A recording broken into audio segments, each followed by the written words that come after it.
গোখরা সাপের কামড় খেয়ে সেই সাপ নিয়েই টিকটক ভিডিও শুরু করেন এক তরুণী। কিছুক্ষণ পর বিষক্রিয়া শুরু হলে কোমায় চলে যান তিনি। রাতে পড়াশোনা করার পাশাপাশি বাইরে যেতে লাগে, তখনই আমাকে একটা সাপে কামড় দেয়। কামড় দেওয়ার পর সাপটিকে প্রথমে পিটিয়ে মেরে ফেলে তানিয়া। এরপর শুরু করে ভিডিও করা।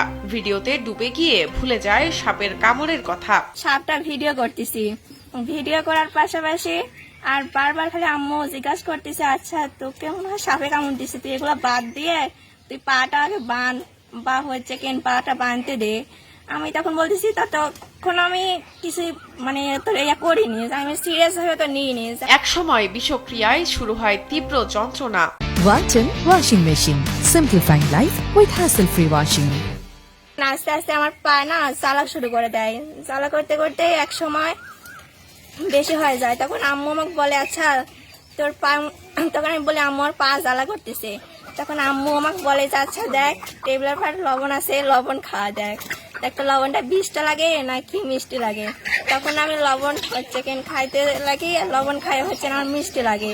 ভিডিও পুরো শেষের দিকে মনে করেন যে ওই হচ্ছে যে ভাই আমার তো এই জায়গা জ্বলতেছে, তাহলে ভালো করে দেখি আগে এই জায়গা দিচ্ছে কামড়।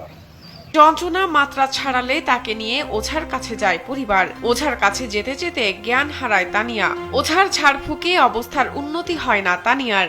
ঝাড়ে টেরে তখন মেয়ের জবান হয়, জ্ঞান হলো, জ্ঞান হওয়ার পরে ডুবসান দেওয়ালো, ডুবসান দেওয়ানোর পরে তখন কাপড় চোপড় পরা টোরা নিয়ে তখন আমরা বাড়ি বলে চলে আসবো। আসার পরে গাড়ি তোরার নিকটেই গাড়ির কাছে এসেও গেছে, এমন সময় উনি বলতেছে আব্বা আমার পা ওখানে চলে যাচ্ছে। ঝাড় ফুঁকে কাজে না হওয়ায় তানিয়াকে বগুড়া জিয়াউর রহমান মেডিকেল কলেজ হাসপাতালে নিয়ে যাওয়া হয়।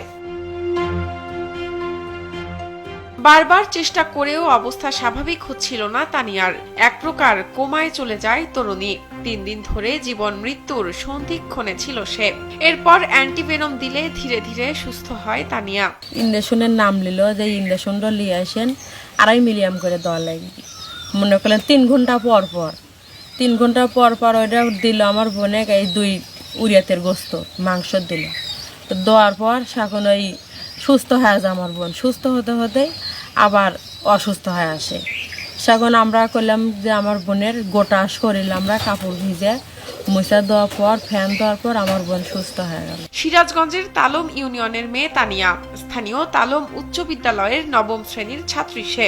গত 25 মে রাত আনুমানিক 9:30টার দিকে নিজ বাড়িতে গোখরা সাপ তাকে কামড় দেয়। বর্তমানে তানিয়া চিকিৎসা নিয়ে বাড়ি ফিরেছে। আস্তে আস্তে আল্লাহ দিলে এখন মোটামুটি সুস্থ। আজ বাড়ি আইছি। শাহনাজ পারভিন, কালবেলা।